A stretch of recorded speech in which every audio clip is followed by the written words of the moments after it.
Good afternoon, cult members, and welcome to the Pop Culture Cult. I'm Sean. I'm Janice. Happy Christmas Eve day. And this is going to be our review of episode 2 of The Stand called Pocket Savior. Yep. Again, with the, we're going to, it's going to be spoiler talk. The book and the TV show have been out for ages, and the new TV show, we're just talking, so we're going to, you're warned. Yes. If you have not watched our previous episode, The End, I'll be tagging that at the end of this episode too. That's the first episode. So a lot of the stuff that we talk about with the show itself, we're going to just skip and just talk about this episode in general. So, yes. Okay, with that being said, again with the jumping back and forth in time. Yep.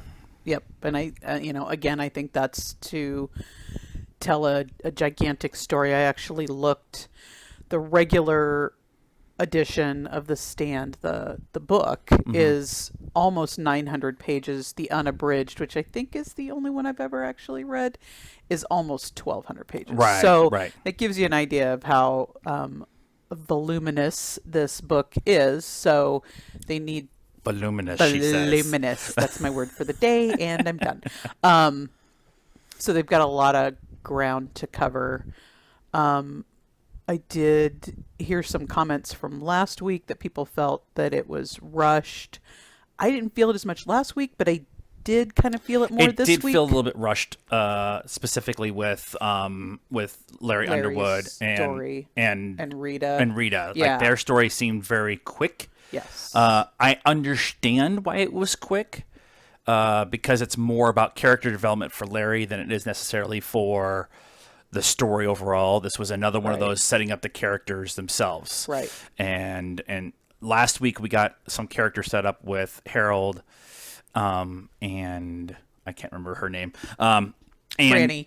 And what? And Franny, yeah. And their character development was last week and kind of laying the groundwork for what the show is. This week it was, and Stu, too, last week. This week was about Larry and Lloyd, it's pretty much specifically.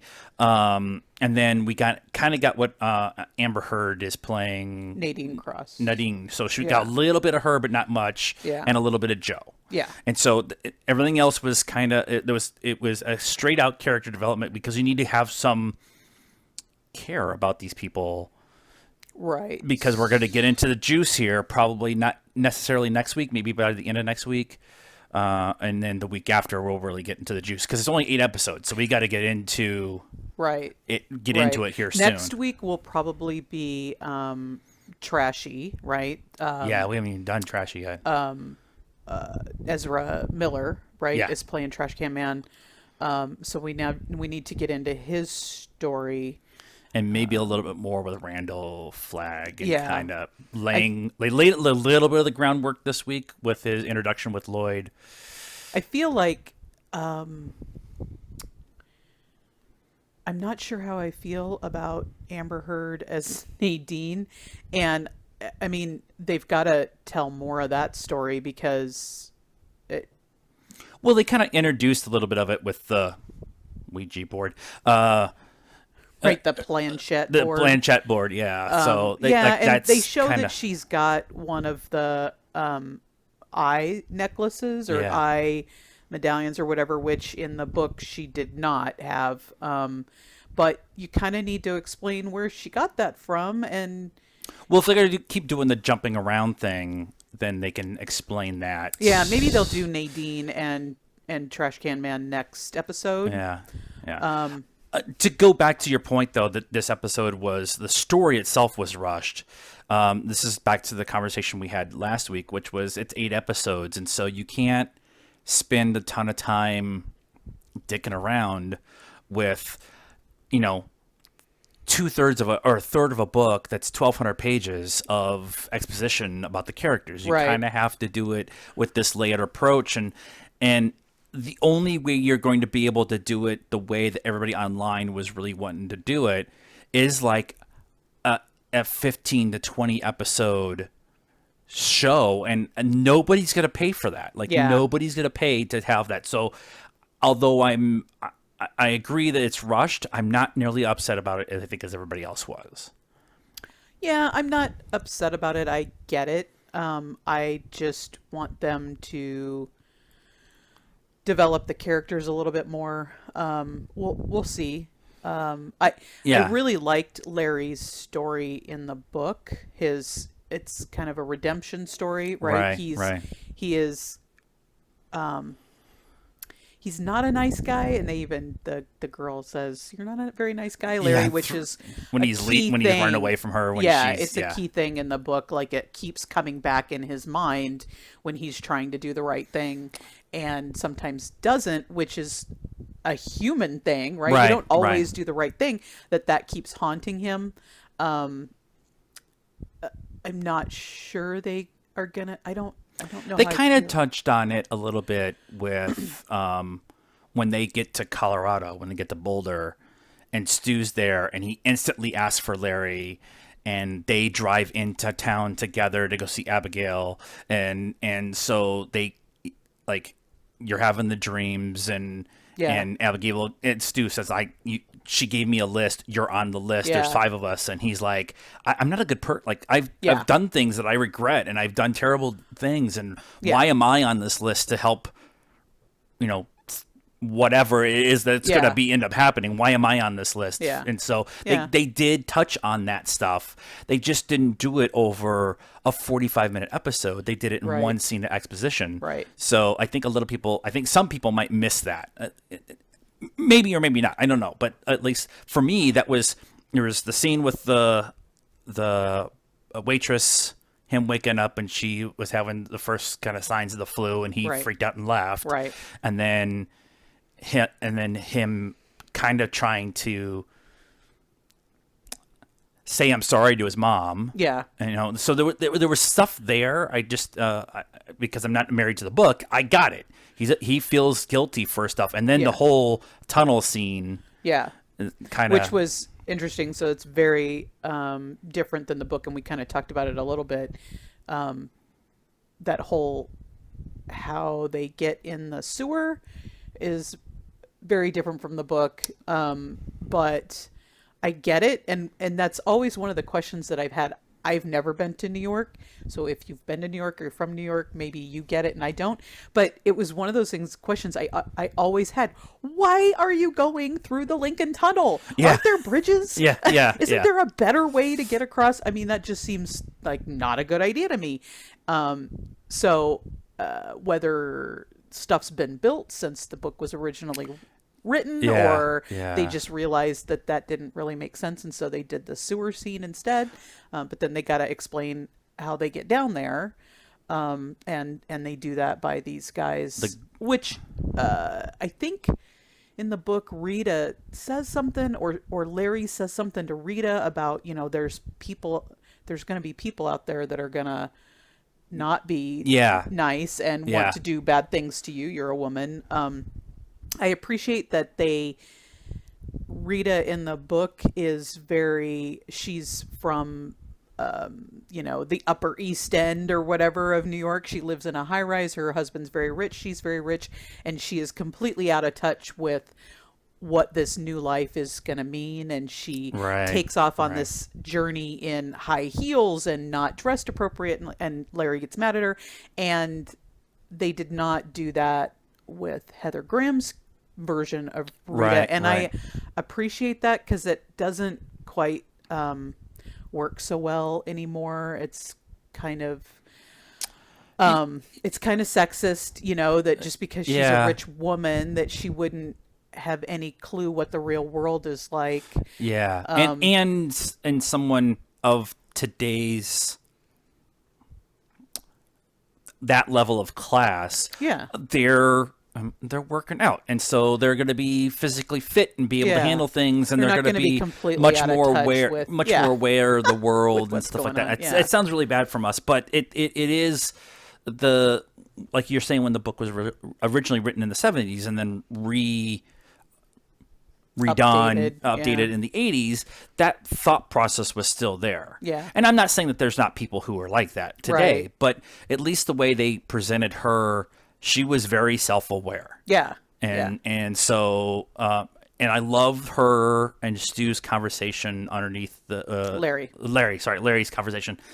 Like, why she asked the question, why why is it worth living for? Right. And that's a really good question, because we talked about it early in the episode.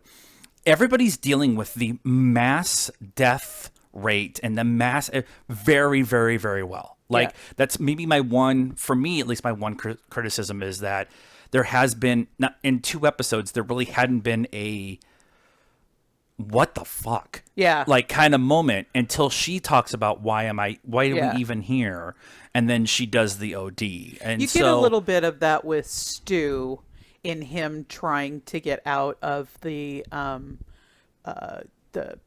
facility thing, virus facility or whatever that he's in. You get a little bit of that, but only a little. Like in the book, it's a horror house, him trying to get out of this place. And they kind of divert that by having the general guy tell him, how to get out. And so he doesn't have to do that. But you would, with these characters in the book, there was a lot more time to kind of delve into their psyche, about how they're dealing with this. And that could, I'm not going to say it's not going to be something that's hanging over my head the rest of the way, is that if we don't have a sit down and just a campfire talk with a bunch of people in Boulder once everybody gets there, and say, like even have a little bit of crisis amongst them, like, why was it us that they're saved?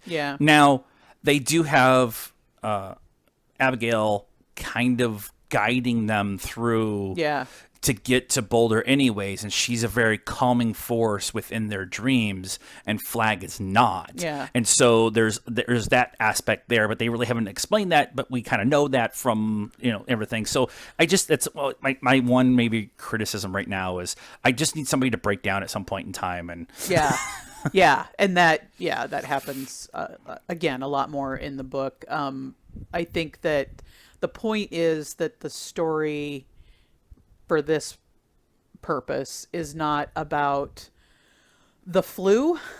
It's about the stand, right? It's about the standoff between Flag and Abigail. And when you've got a 900 to 1200 page book, you can the first section is all about the flu and everybody dealing with the survivors dealing with that, and then the middle section is getting to Boulder and setting up your community, and then getting to Vegas and setting up that community, and then the last section is the stand itself, and then what happens after that. So we have to kind of move it along in 8 episodes. We talked about this a little bit last week, but the elephant in the room of worldwide plague, kind of, it was again something that was in the back of my head when the episode started, and then I kind of, again, I adjusted to it. But the hospital scene was a little, it was a little rough. That was more than a lot rough for me. But I'm good. We've got it. We got 2 episodes. Everything's gone to shit. We've seen enough of the dead bodies of the necks and everybody's snotty noses and stuff. Like we've got it. We've got that part. I know we need to do a little bit more character development with some of the other characters, but we've got it. Like, I don't need another episode of that. And again, going back to where we started, Nadine crosses, she comes in to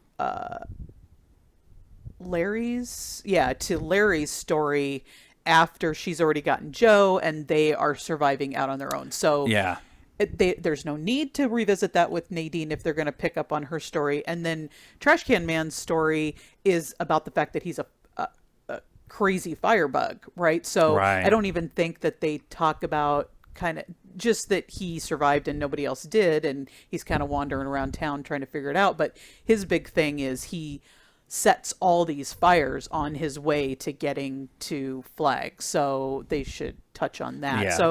There's not really any reason at this point, I think, to kind of revisit the whole end of the world part anymore. Although now that I've said that, though, one of the shots that I really appreciated was there was multiple times when they were when Larry and Nadine are in her Rita are in the in her suite overlooking New York, and you can see the lights are on.